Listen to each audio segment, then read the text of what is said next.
Celebration Key just welcomed its very first guests, and I was one of them. And now that I've been there, I can't wait to show you everything there is to do. This is Carnival's biggest gamble yet, an entire cruise destination built from scratch, and it's finally open. And spoiler alert, this place is big. It's also beautiful, and did I mention big? And if you're not careful, you might miss out on some of the best parts. So let's take a few minutes to walk through Carnival's new slice of Bahamian paradise, including what's free, what's gonna cost you, and how to make the most of your time ashore. Oh, and I'm also gonna share the one thing you should not visit Celebration Key without.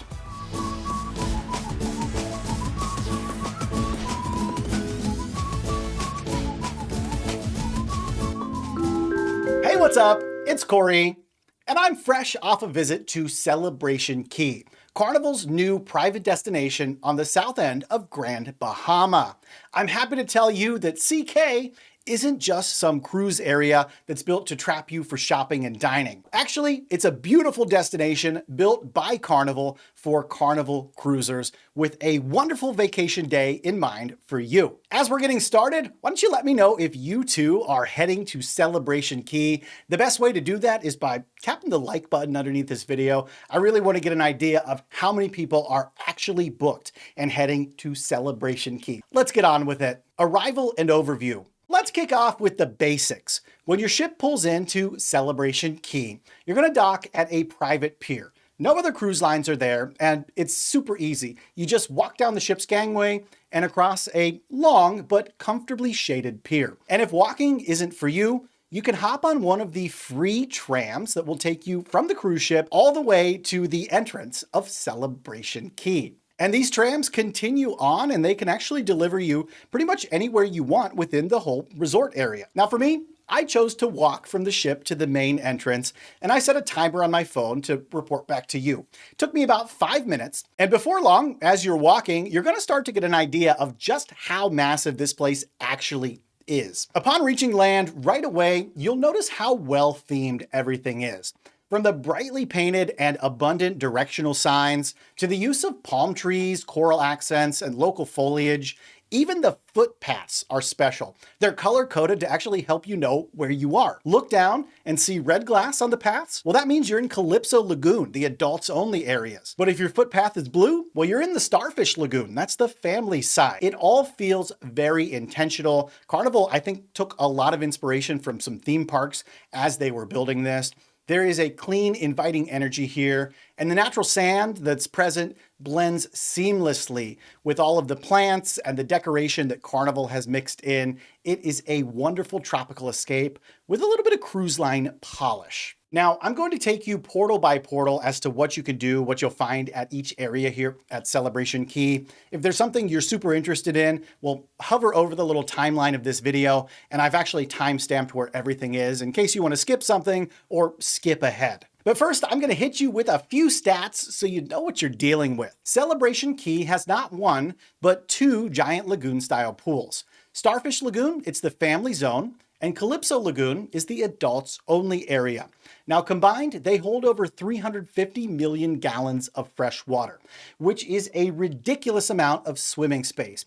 And that gives you tons of room to find a secluded little spot or hang out with the crowds. The pools are wide and flat and not too deep, and all of them have expansive zero entry points, which means it's just like a nice easy slope into the water. It makes them incredibly easy to get in and out of. And here's something special I noticed right away.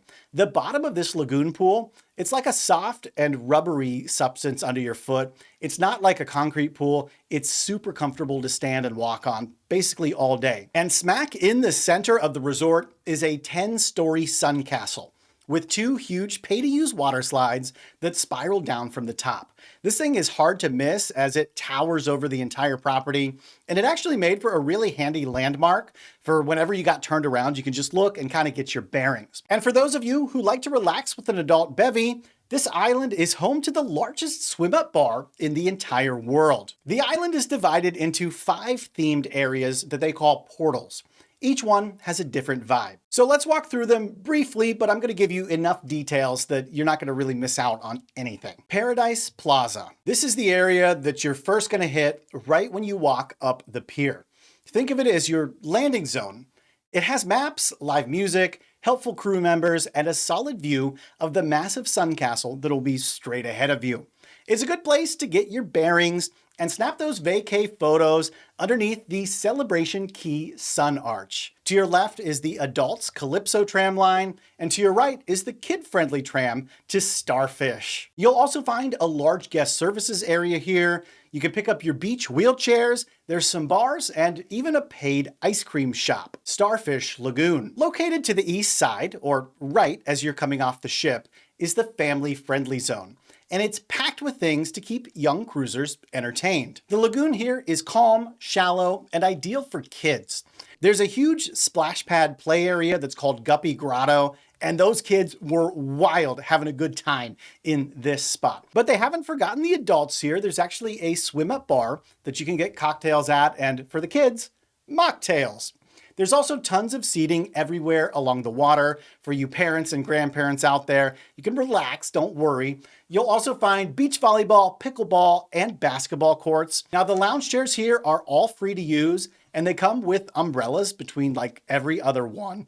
There's a lot of them. I don't think you're really going to have a problem finding a shady spot to get out of the blazing sun. And the sun is blazing, let me tell you. Calypso Lagoon. This is the adults only area. You'll find it to your left as you're walking off the ship. Now, as of the filming of this video, the 18+ rule here that's in place is being very loosely enforced. So don't be surprised if you see a few kids wandering through here. They really weren't yelling at them in my experience. But overall, the vibe here is definitely more grown up. This lagoon side, it's massive with a huge pool deck, multiple bars, including a full swim up one. Really fun place to visit. They have a DJ playing music on this raised up sun stage that's like floating in the middle of the pool. The DJ, he's found on the backside of Mingo's, and it's like a whole beach club meets spring break energy back there. Not in a bad way. It's a cool place for adults to chill, get their drink on, and sing and dance a bit. The adults also get their own basketball and volleyball courts in this area. And if you're lucky, you might find one of these free to use hammocks hanging out under some of the many palm trees that are planted throughout this area. I spent about a half an hour chilling in this one, and it was a good time. And don't worry about finding a shady place to sit over here either, because I've never seen so many sun loungers in my life. And all of these are free to use. Lokono Cove. This is Celebration Key's cultural and shopping hub. It's located straight ahead of you as you're coming off the ship, just through the Sun Castle. Here you'll find locally made crafts, live music, and yes, the usual suspects for cruise ports are here. Carnival, those duty-free liquor stores. And also, they do run a Junkanoo parade through here at least once or twice a day. So check your schedule if you want to see that. Pearl Cove Beach Club. Let's talk luxury. Pearl Cove is the premium upcharge area of the resort, and it's adults only. This space has its own huge private beach, its own restaurant, and what might be the most breathtaking pool I've seen in the Caribbean. The infinity pool back here in Pearl looks straight out over the ocean, over the beach, and it's framed with palm trees, soft white sands, and comfortable in-water loungers, all in this little kind of shallow zero entry area. There's also a swim-up bar in the corner, some great padded lounge chairs here. It really does feel like a high-end resort. And for folks who want a little quieter, more upscale vibe, this is the place to do it. Now, pricing varies back here based on the package, but access starts around $99 for just getting in. And if you want food and drink included, it's gonna be about $180. And that's gonna come with an open bar and like a lunch. And just adjacent to Pearl Cove Beach Club is Pearl Cove Beach. It's exclusive just for the folks with their wristbands in attendance. And there's two other beaches that are more public. Anyone is welcome. There's Calypso Beach on the adult side, and there's Starfish Beach on the kids side. Now, I found Starfish Beach. It's a really nice, long, shallow shelf of water, very clear, very warm, great little beach atmosphere. Again, free chairs, free umbrellas, all over here. Food and drink. Let's have a conversation about eating and drinking here at Celebration Key, because this is the one thing that Carnival screwed up when they designed the whole resort. It's totally confusing, and I wasn't a fan. This is where I made my rookie mistake, as a matter of fact. Don't worry though, I'm gonna save you the trouble, and you might find this awesome. There's about 14 food outlets on Celebration Key, but they are really spread out.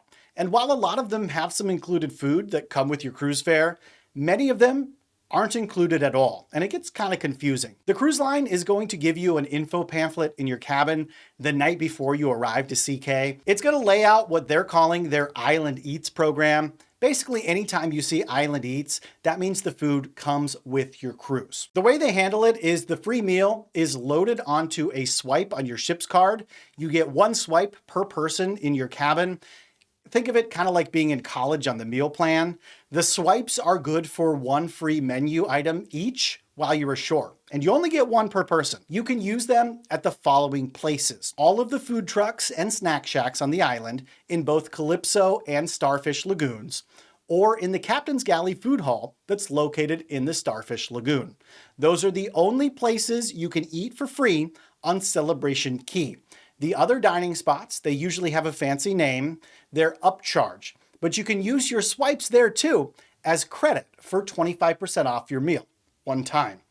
Don't worry if you're confused, everyone on my cruise was too. Carnival needs to address this and improve this because this was a bad experience.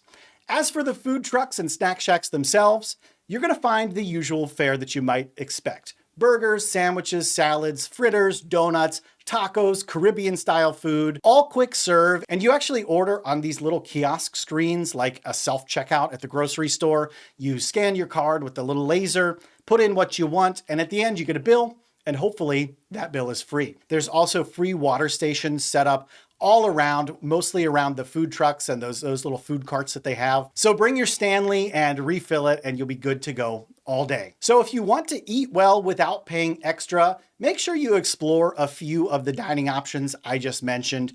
Don't just settle for whatever food truck or cart is located closest to your chair.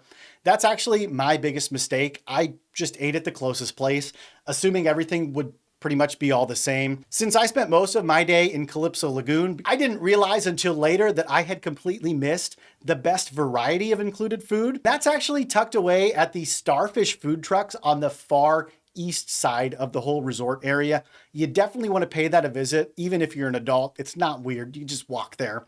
As for drinks, there's a gotcha on those too here. That's because your Cheers drink package that you spent hundreds of dollars on to drink on board the ship, well, that doesn't work here at the resort. Drinks out here are pay as you go, unless you're in the premium package at Pearl Cove, they're all-inclusive tier. So make sure you bring along your sail and sign card and a credit card and maybe set a budget ahead of time. Add-ons and upcharges. So what do you have to pay extra for out here? And how much does it cost? Here's the most popular add-ons and upcharges that I could find. Water slide access begins at $15 for the day. Day beds cost around $150. Now, if you want to step it up to the cabanas, they start at around $600 to $900 for the day. And the big chungus, those super villas, those things are sweet. They come with their own little slide, tons of space. Those can cost upwards of $2,800 for the day. Entertainment. Throughout the day, Celebration Key keeps things moving with island DJs, Junkanoo parades, games on the beach, and so much more. But with so much to see and do at Celebration Key, you're gonna end up moving around from your chair, your home base, a lot.